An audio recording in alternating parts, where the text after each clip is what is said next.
जापानी लोग भारतीय लोगों को अपने घर क्यों नहीं बुलाते हैं?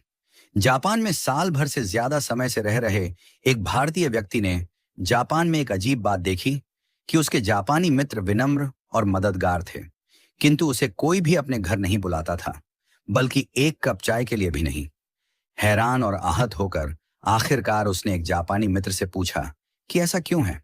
काफी देर तक चुप रहने के बाद उस दोस्त ने भारतीय व्यक्ति को जवाब दिया कि हमें भारतीय इतिहास पढ़ाया जाता है, किंतु प्रेरणा लेने के लिए नहीं, बल्कि एक चेतावनी के तौर पर।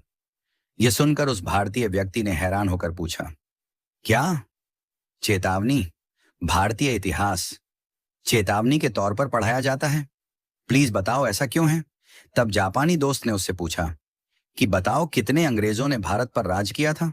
तब भारतीय व्यक्ति ने कहा, शायद लगभग 10,000। जापानी व्यक्ति ने गंभीरता से सिर हिलाया और पूछा, उस समय भारत में 30 करोड़ से ज्यादा भारतीय रहते थे, है ना? तो फिर तुम्हारे लोगों पर अत्याचार किसने किया? उन्हें कोड़े मारने, यातना देने और गोली मारने के आदेशों का पालन किसने किया था? फिर उसने जोर देकर पूछा कि जब जनरल डायर ने जलियांवाला बाग में गोली चलाने का आदेश दिया, तो ट्रिगर किसने दबाया था? क्या वे अंग्रेज सैनिक थे? नहीं, वे भारतीय थे। किसी ने भी जनरल डायर पर अपनी राइफल क्यों नहीं तानी? एक ने भी नहीं।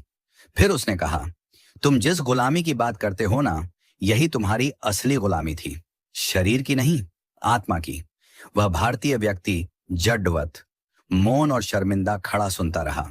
जापानी मित्र ने आगे कहा, चलो बताओ, मध्य एशिया से कितने मुगल आए थे? शायद कुछ हजार। और फिर भी उन्होंने सदियों तक तुम पर राज किया।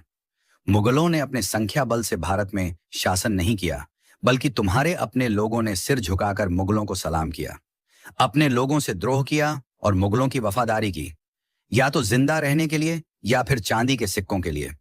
तुम्हारे अपने ही लोगों ने अपना धर्म परिवर्तन कर लिया, अपनी बहन बेटी मुगलों से ब्याह दी। तुम्हारे ही लोगों ने तुम्हारे नायकों को अंग्रेजों को सौंप दिया। बताओ चंद्रशेखर आजाद के साथ विश्वासघात किसने किया था? वे अल्फ्रेड पार्क में छुपे हैं। यह खबर अंग्रेजों को किसने दी थी? भगत सिंह को, उस समय के बड़े राजनेता जो अंग्रेजों से अपनी बातें मनवा सकते थे।